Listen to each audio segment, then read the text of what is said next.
Neste momento, convido ao palco Isabela Dias Leite Torres, do Estado de Minas Gerais.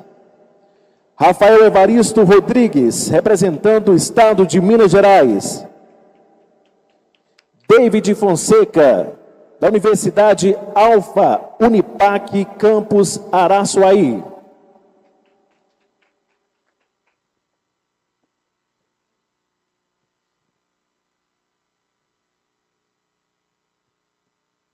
Bom dia a todos, senhoras e senhores. Muito obrigado pela presença. Gostaria de iniciar agradecendo ao professor Rossandro pelo convite. Em nome do governo do Estado, cumprimento a todos. Meu nome é Rafael Evaristo, eu estou como superintendente de Política Minerária, Energética e Logística na Secretaria de Desenvolvimento Econômico do Estado de Minas Gerais.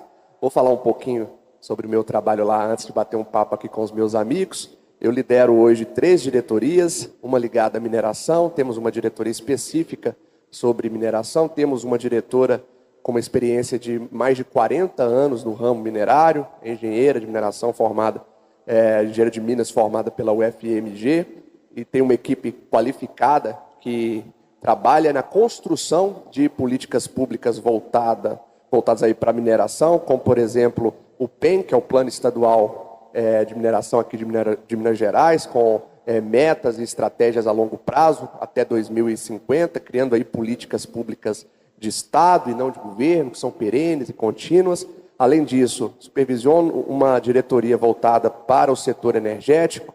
Temos trabalhado com projetos voltados para energia fotovoltaica, energia solar. Temos trabalhado também com a expansão da rede de gasodutos aqui em Minas Gerais. Temos trabalhado em relação ao biometano, em relação ao hidrogênio verde e atentos a essa questão da transição energética. E, além disso, temos uma diretoria pautada no desenvolvimento logístico, tratando sobre questões de eletromobilidade, também junto com o DR e a nossa Secretaria de Infraestrutura, de questões logísticas, escoamento da produção, as nossas rodovias, as nossas ferrovias. E nós estamos à disposição lá na Secretaria de Desenvolvimento Econômico para ser aí o porta-voz, o interlocutor do nosso setor privado em relação aos órgãos do governo do Estado, juntamente com a Invest Minas, que aqui eu cumprimento a nossa representante, a nossa colega, amiga Ana Sulato, que também trabalha dia após dia aí para que a gente possa fazer Minas crescer mais, desenvolver-se mais, gerar mais empregos e cada vez mais dar dignidade para o nosso povo. Então, esse é o nosso trabalho lá na Superintendência de Política Minerária, Energética e Logística, a SPMEL, lá no Governo do Estado. E hoje nós estamos recebendo aqui no nosso painel a minha amiga Isabela e o meu amigo David. Acho que eu já falei demais. Eu vou passar a palavra para eles agora para que eles possam se apresentar. Fica à vontade, vou começar pelas damas, tá, David? Você me desculpa. Vamos lá. Fica à vontade, Isabela. Bom dia, pessoal. É um prazer estar aqui com vocês hoje. Meu nome é Isabela, como o Rafael pôde introduzir. É a primeira vez que eu venho em Salinas enquanto diretora de Política de Atração de Investimentos e Diversificação Econômica na Secretaria de Estado de Desenvolvimento Econômico, em parceria aqui com o Rafael, na superintendência que lida com a parte minerária, energética e logística também. E hoje vamos trocar algumas ideias sobre diversificação econômica, né? O tema do nosso painel. Espero que seja muito rico aqui o nosso momento. Muito obrigado, Isabela. Agora é com você, David. Bom dia a todos. Bom dia, meu amigo Rafael. Bom dia, Isabela. Bom dia aos que aqui estão, os que nos acompanham pelo telão e pela internet, pela transmissão. Meu nome é David, além de advogado, eu sou diretor acadêmico da Alfa Unipac. Temos hoje, através da instituição de ensino em expansão, para além da graduação, cursos profissionalizantes, e o Vale do Jequitinhonha é um vale onde nós temos grandes projetos. Já são no estado mais de 120 cidades, onde a Alfa Unipac está presente. Para além também de diretor acadêmico, eu sou advogado, atuo com comunidades, principalmente comunidades que convivem hoje com a exploração minerária. Estou à disposição aqui para essa conversa, essa manhã maravilhosa. Muito obrigado a todos, muito obrigado, doutor Rafael, muito obrigado, nosso professor Rossano, e muito obrigado, Isabela. Vamos lá, Rafa? Vamos lá, valeu, David. Meus amigos, ontem eu prestei bastante atenção na fala dos nossos prefeitos e eles foram uníssonos num tema que é a importância do planejamento para o pré e também para o pós-mineração. Por quê? Nós sabemos que a mineração ela tem uma data de início e uma data do término. E quando a gente fala sobre esse planejamento, é importante também adentrarmos no assunto da diversificação econômica, porque a gente sabe que, além da mineração, nós vamos ter que ter uma infraestrutura para atender todas as demandas que chegam junto com as mineradoras, né? Então vamos falar do setor hoteleiro, setor de restaurantes, bares, uma infraestrutura de saúde e muitas coisas nós poderíamos acrescentar aqui. Eu vou começar pela Isabela, para que a gente possa pensar um pouquinho, Isabela, sobre essa diversificação econômica, que é o que nós temos trabalhado lá na Secretaria de Desenvolvimento Econômico do Estado. E eu queria saber, quando a gente fala de diversificação econômica para você, o que você entende? Seria buscar outras atividades além da mineração na prática ou além disso? Como que você enxerga essa agenda? Já vou fazer duas perguntas numa só aqui, Isabela, e também gostaria de saber quais são as oportunidades mais concretas para que os municípios mineradores utilizem esse ciclo de investimentos da mineração como uma alavanca para desenvolver outros setores da economia e construir um legado que permaneça mesmo após o término desse ciclo. É com você, tá, Isabela? Pessoal, acredito que isso tem sido um tema recorrente aqui, né, sobre como utilizar todo esse vetor da mineração para o desenvolvimento econômico territorial. E hoje, o nosso entendimento mais certeiro aqui é sobre como transformar no time correto o que a mineração traz para a atividade econômica do município, transformando em capacidades reais de outras bases produtivas. Então, como que a gente vai coordenar, articular todo esse novo movimento da atividade produtiva minerária em qualificação profissional, novas infraestruturas, políticas públicas articuladas no território.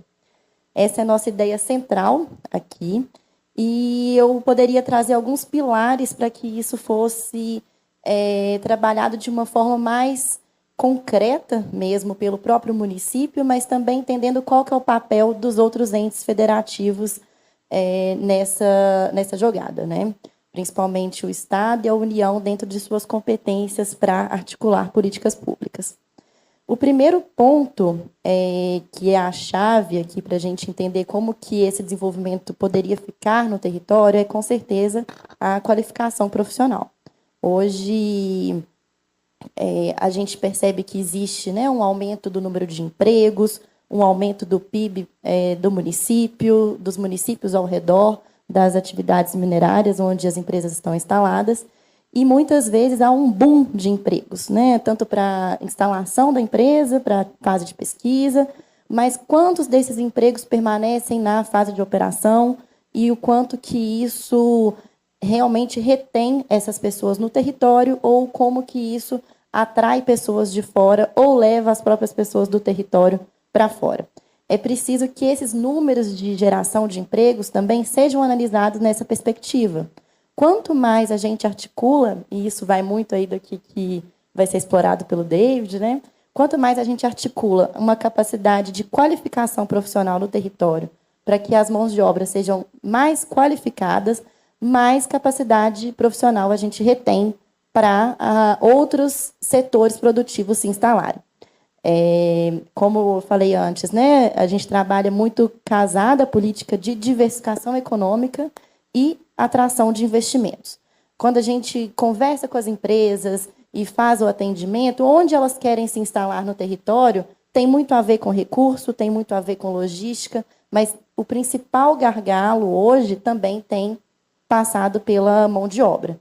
Então, se isso é uma capacidade que hoje o Vale do Jequitinhonha, os municípios envolvidos conseguem desenvolver, é realmente um diferencial para que outras empresas se instalem aqui, para além da atividade de extração mineral.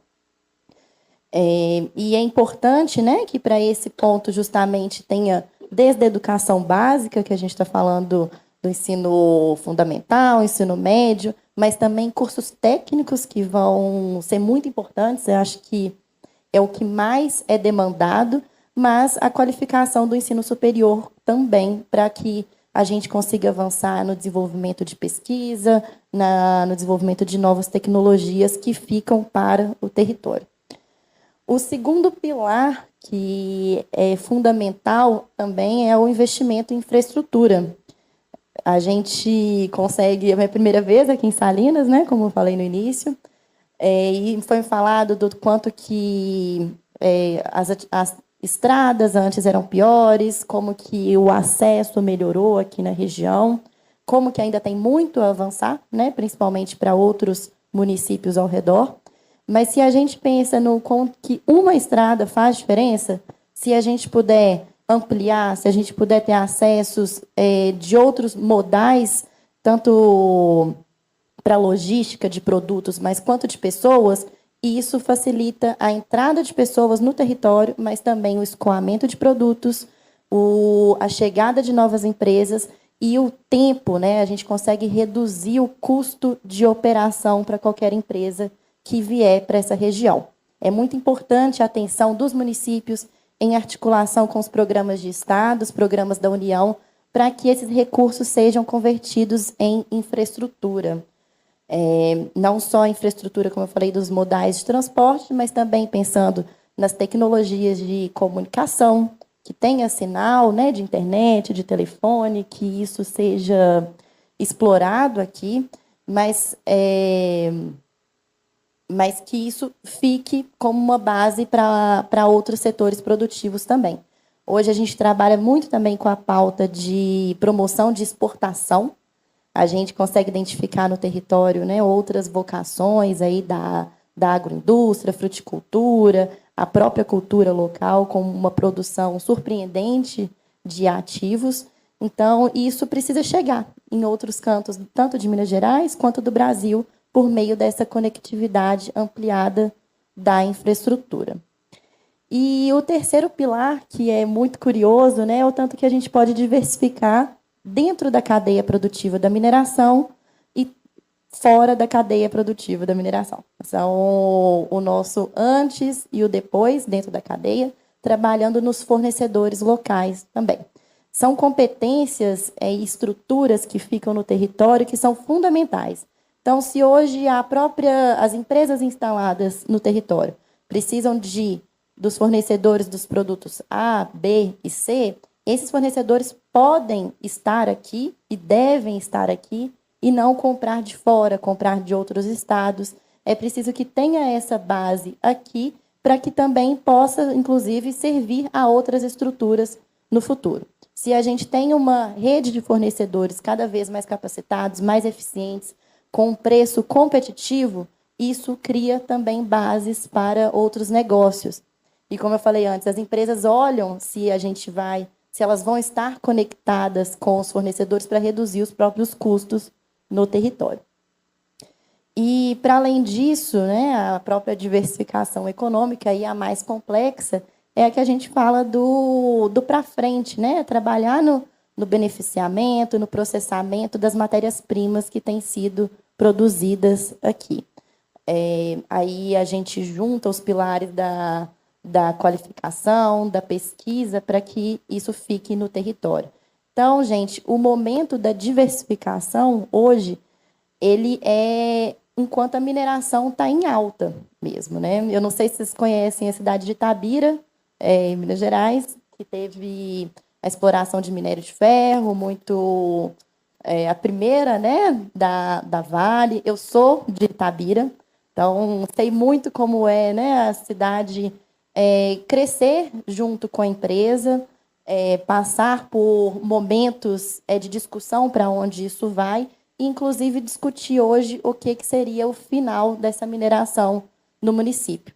É uma experiência que não é única, mas que, com certeza, hoje, a gente entendendo os efeitos disso em outros territórios, a gente consegue adiantar a pauta nesses municípios aqui do Vale do Jequitinhonha.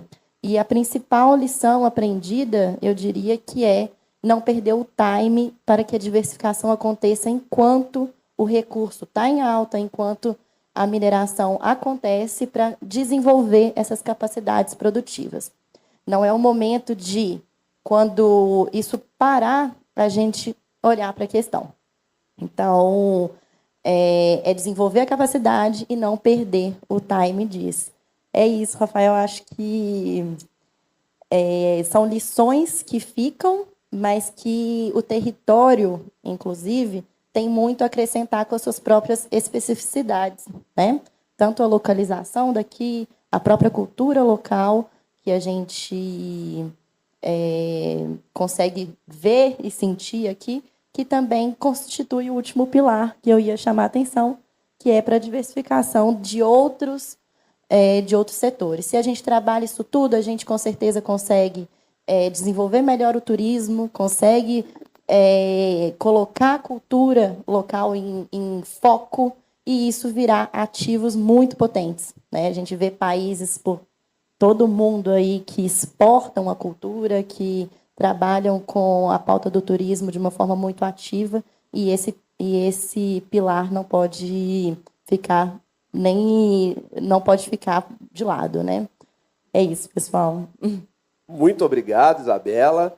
É muito interessante tudo que você colocou e prestei muita atenção quando você falou da necessidade de ter capacitação técnica. Inclusive, ontem, aqui na nossa abertura, nós tivemos uma excelente notícia, um anúncio da FIENG, com 200 bolsas aí através da PLS. E agora eu vou entrar um pouquinho nesse assunto aqui com o professor e também advogado, meu amigo Dr. David. David, você reúne duas características muito importantes para esse debate. A primeira é que você, como colocou aqui, advoga para povos quilombolas e tradicionais. E a segunda é porque você coordena hoje uma instituição de ensino com investimentos lá na cidade de Araçuaí. Vocês levaram o curso de Direito para Araçuaí, inclusive estava me contando ali nos bastidores que já vão incluir lá uma pós-graduação em Direito Minerário, inclusive já pedi uma bolsa para ele, tá, gente? Vamos ver se sai essa bolsa. E aí, David, diante dessa situação, dessa fala, dessa necessidade de se ter uma capacitação profissional, técnico-profissional, eu gostaria de saber de você a sua opinião, tá? Em relação à sua experiência, qual que é a importância de investimentos em relação à academia, cursos de nível superior, cursos técnicos, que eu sei que a Alfa Unipac também possui por todo o Vale do Jequitinhonha, tá? E como a academia pode contribuir para formar profissionais preparados, para encarar essa realidade de novas oportunidades aqui no norte de Minas, aqui no Vale do Jequitinhonha, e depois também que você fale sobre esse diálogo junto às comunidades quilombolas e os povos tradicionais da nossa região. Você fale um pouquinho da sua experiência lá na cidade de Araçuaí. É com você, meu amigo. Obrigado, Rafa. Depois da fala da Isabela, fica até difícil, né, gente? O domínio, o conhecimento. Parabéns, tá, Isabela? Rafael, nós temos, para além desse crescimento econômico para essas cidades, nós temos que falar de algo muito importante, do crescimento social, que é um pilar. E todos que aqui estão perceberam nas cidades, nas localidades onde tiveram a oportunidade de conhecer, que são povos com uma cultura muito forte.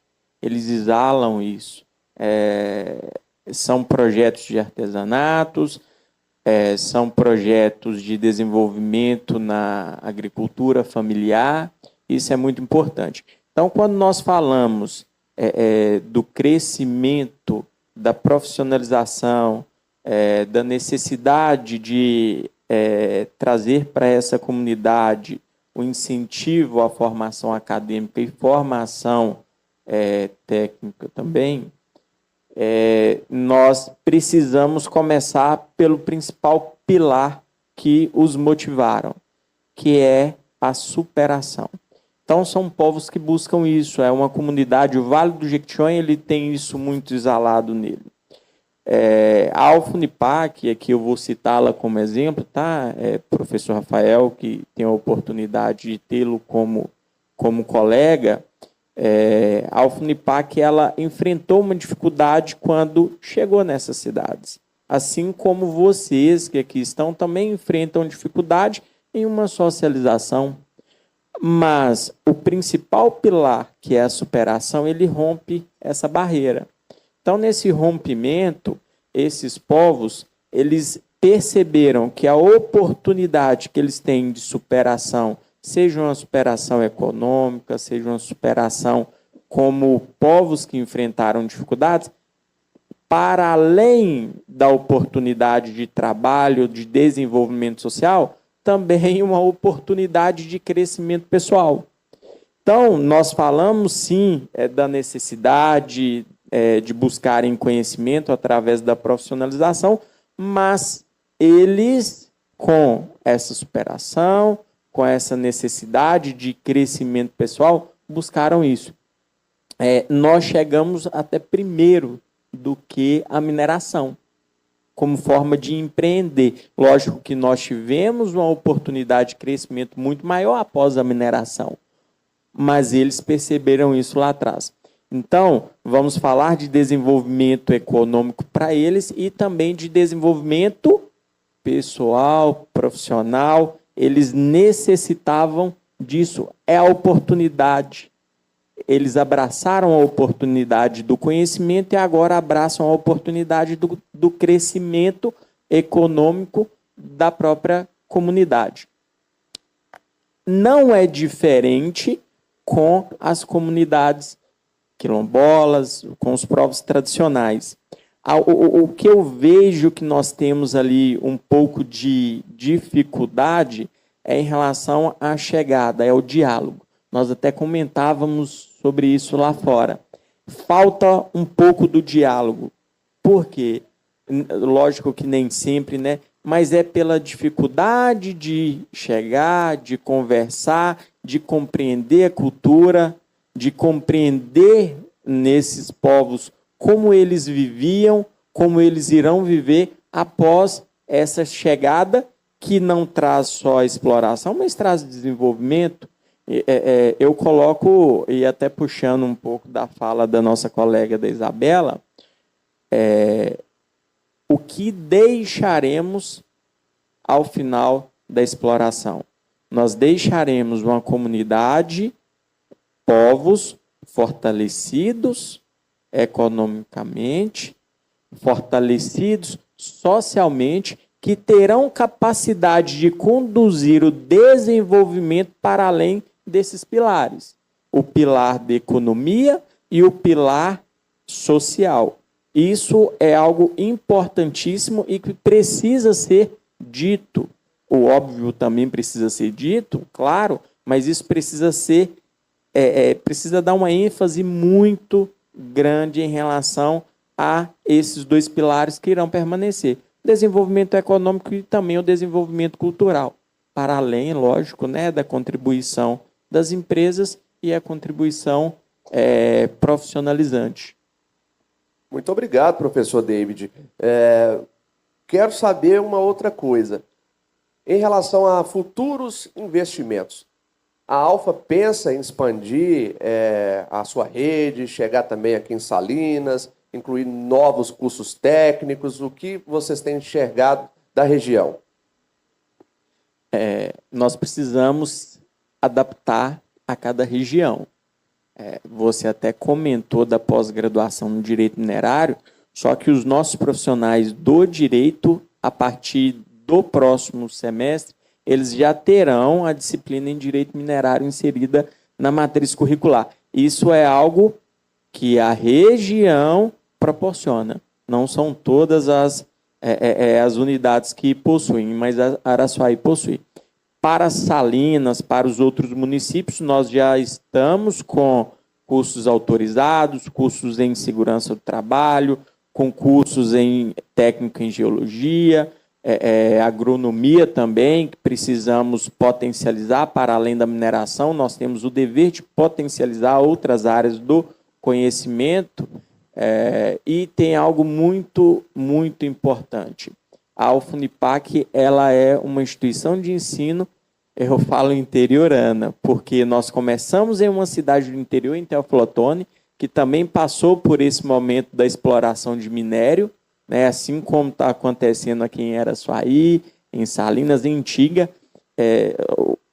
Lá em Itinga, nós temos uma unidade, um polo, uma cidade de 13 mil habitantes, um polo da UFUNIPAC, e para além, e isso é muito interessante, dos cursos técnicos e de graduação, nós estamos ofertando também o curso de inglês, e agora iremos começar também com outros cursos como francês, como italiano. É algo interessante, porque a comunidade vendo a necessidade também de buscar conhecimento.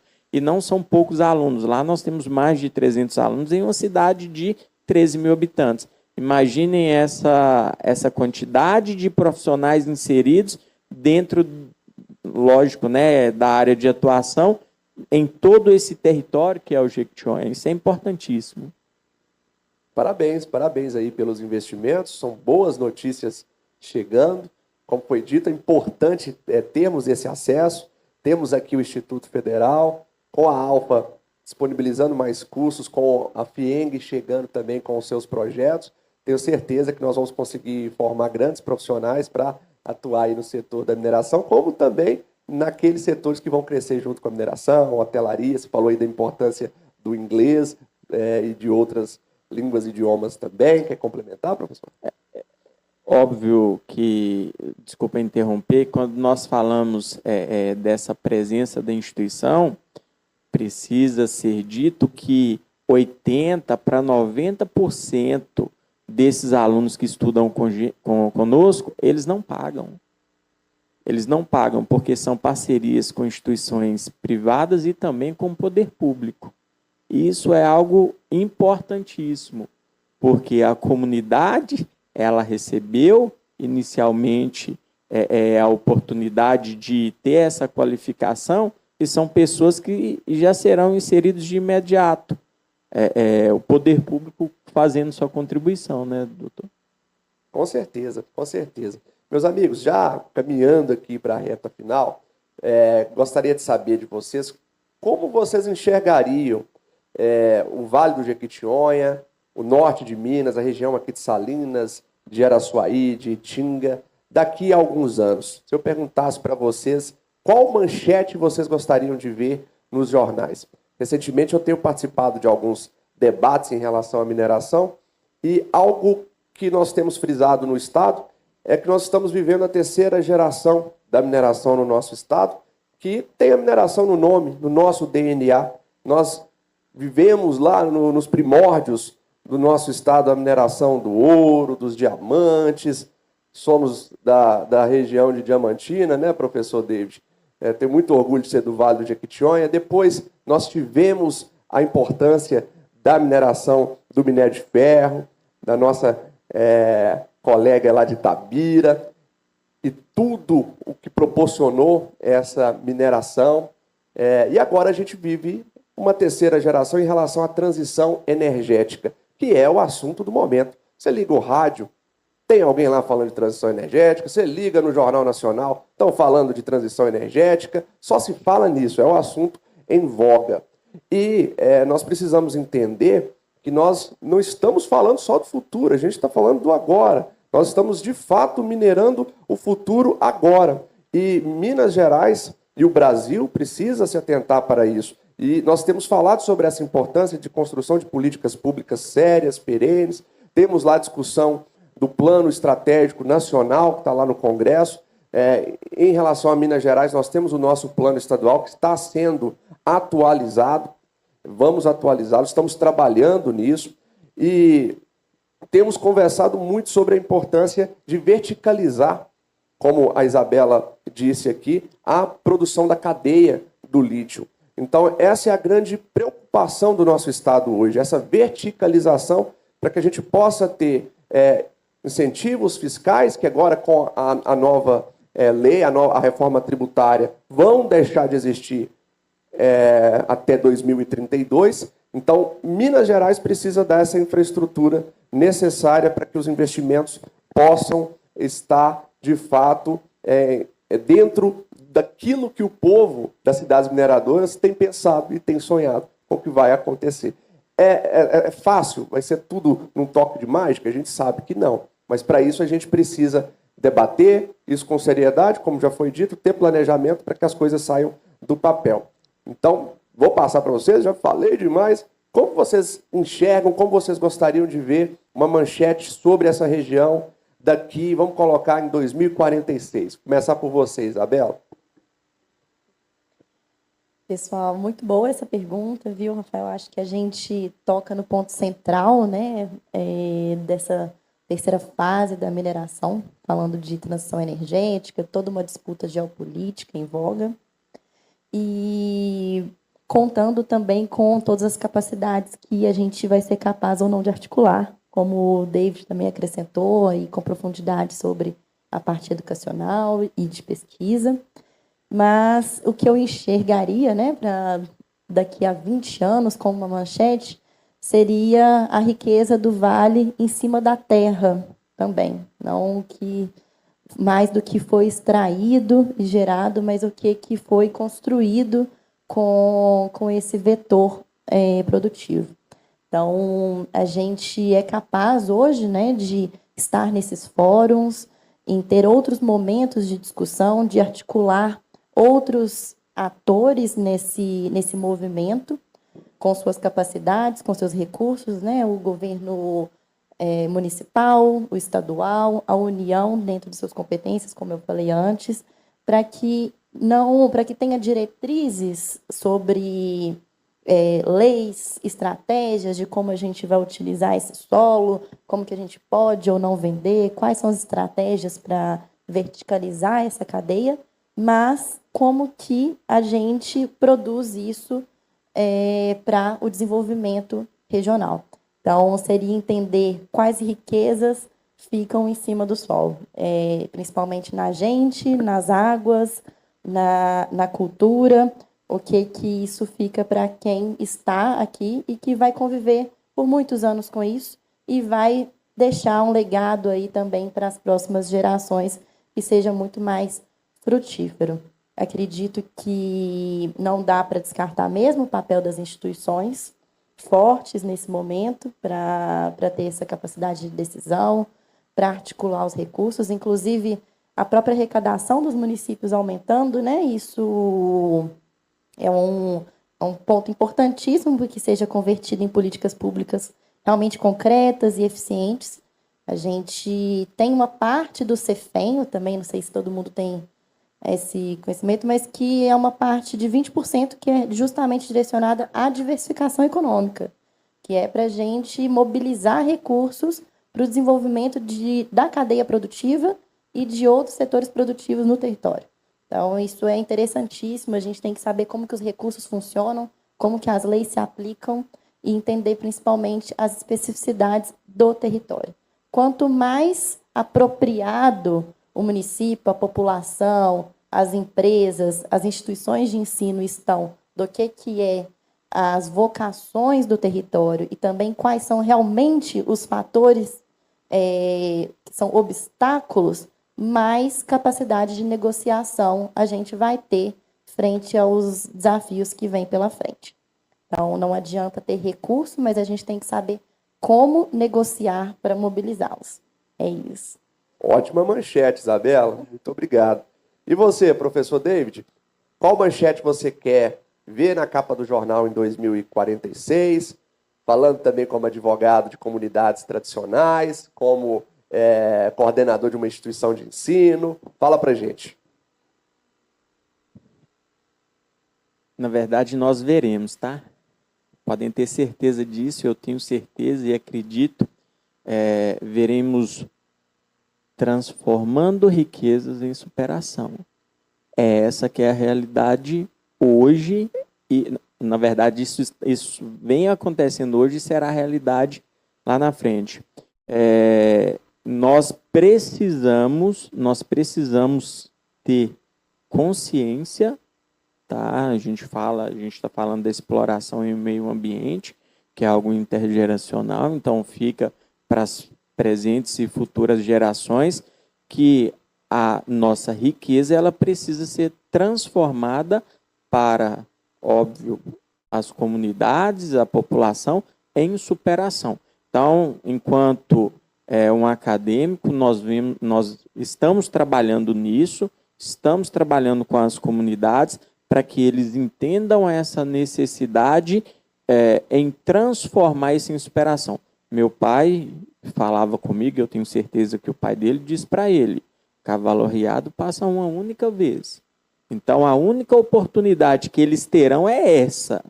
Se não for essa, dificilmente teremos hoje, porque estamos falando de uma riqueza muito, mas muito grande. Bacana? É isso, doutor. Muito obrigado. Muito obrigado mesmo.